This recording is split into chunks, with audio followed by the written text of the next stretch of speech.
आज हामी गोरखकाली पूजा र गोरख सन्देश भन्ने शीर्षकमा अलिक गहिरिएर हेर्दैछौँ। हो, यसमा बाबा गोरखनाथ र गोरखकालीको मतलब ऐतिहासिक महत्त्व कस्तो रह्यो अनि शाहवंशीसँगको सम्बन्ध के थियो र गुरु गोरखनाथको एउटा निकै महत्त्वपूर्ण दार्शनिक सन्देश पनि समेटिएको रहेछ। हो नि। आजको यो विमर्शबाट हामी यी विषयका मुख्य ज्ञान र दृष्टिकोण के हुन् त्यो निकाल्ने प्रयास गर्नेछौँ। एकदम। एकातिर गोरखकाली पूजाको त्यो सांस्कृतिक अनि ऐतिहासिक पक्ष हेरौँला, अनि अर्कोतिर गुरु गोरखनाथको तीर्थयात्रा र साँचो धार्मिकता बारेको उहाँको जुन विचार छ त्यसमा पनि छलफल गरौँला। यो साँच्चै नै चाखलाग्दो विषय हो। ल त्यसो भए सुरु गरौँ गोरखकाली पूजाकै प्रसङ्गबाट। हुन्छ। बाबा गोरखनाथ जो बाबा मच्छेन्द्रनाथका परम भक्त पनि मानिनुहुन्छ हो, उहाँको महिमा त नेपाल भारत मात्र होइन विश्वभरकै सनातन समुदायमा फैलिएको कुरा छ नि है। बिल्कुल।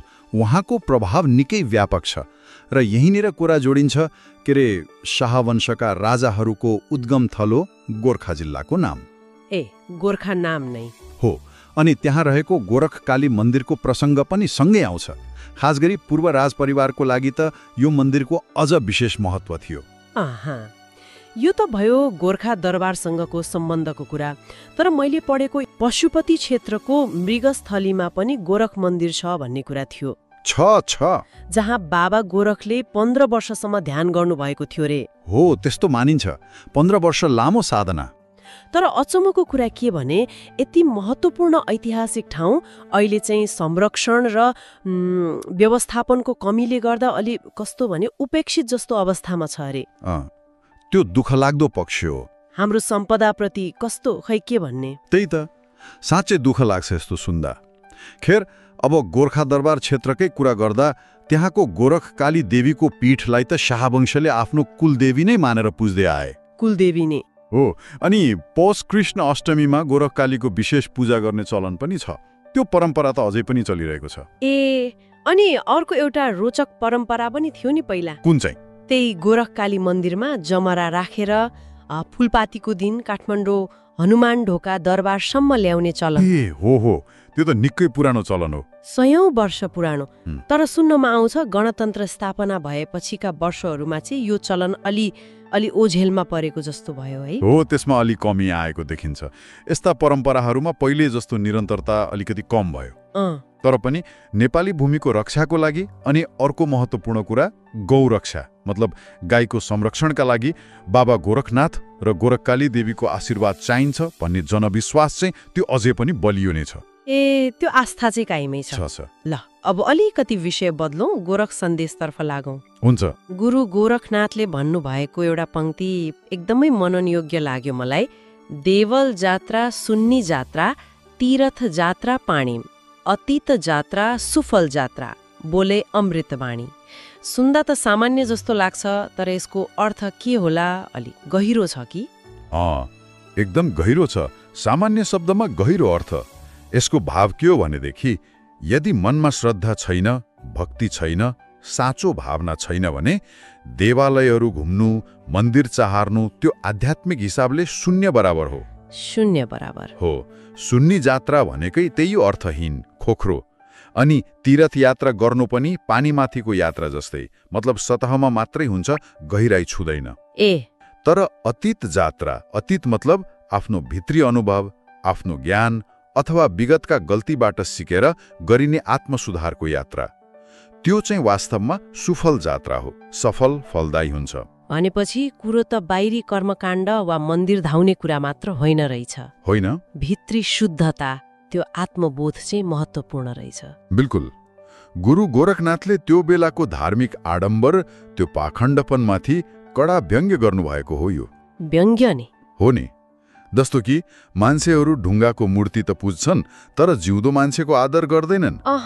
देवालय धाउँछन् तर आफ्नै घरलाई शान्ति र प्रेमको मन्दिर बनाउन सकेका छैनन्। मन्दिरका देवता पुज्छन् तर आफू भित्रको देवत्वलाई बिर्सेका छन्।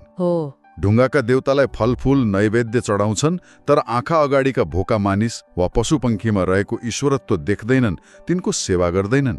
यो सबै देखाउतीपन विरुद्धको सन्देश हो उहाँको। र उहाँले यो कुरा भन्नलाई कुनै गाह्रो क्लिष्ट भाषा प्रयोग गर्नु भएन। आम मान्छेले बुझ्ने गरी के रे खडी भाषा, प्राकृत भाषा, जनभाषामै भन्नुभएको रहेछ। हो, ताकि सन्देश सिधा जाओस्, सबैले बुझुन्।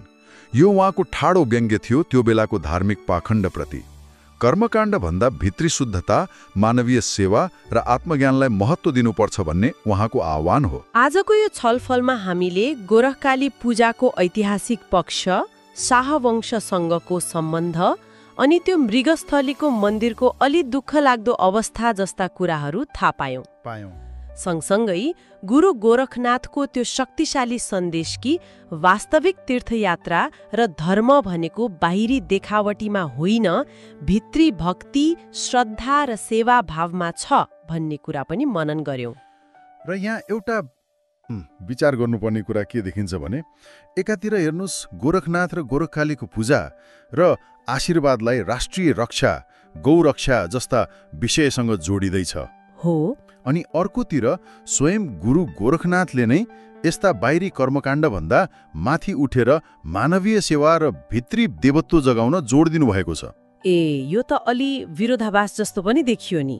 हो, यो दुई पक्षलाई सँगै कसरी बुझ्ने होला, यो पनि एउटा सोचनीय विषय हो। यो साँच्चै मनन योग्य कुरा भयो। अन्तमा श्रोताहरूलाई पनि एउटा प्रश्नमा सोच्न छोडेर जाउँ न त। हुन्छ। गुरु गोरखनाथले भने जस्तै आज हामीले गरेका तीर्थयात्राहरू, पूजापाठहरू वा अरू धार्मिक देखिने कामहरू कतिको सुफल जात्रा छन्, मतलब कतिको अर्थपूर्ण छन्, अनि कति चाहिँ कतै सुन्नी जात्रा अर्थात् खोक्रा मात्रै त भइरहेका छैनन्। के हामीले बाहिरी विधि विधान त पूरा गरिरहेका छौं, तर त्यससँगै भित्री भाव, आत्मबोध र सेवालाई पनि उत्तिकै महत्त्व दिइरहेका छौं त? महत्त्वपूर्ण प्रश्न हो यो। बाबा गोरखनाथ र गोरखकाली भगवतीको कृपा हामी सबैमा रहिरहोस्। गोरखकाली पूजाप्रति हाम्रो असीम स्नेह।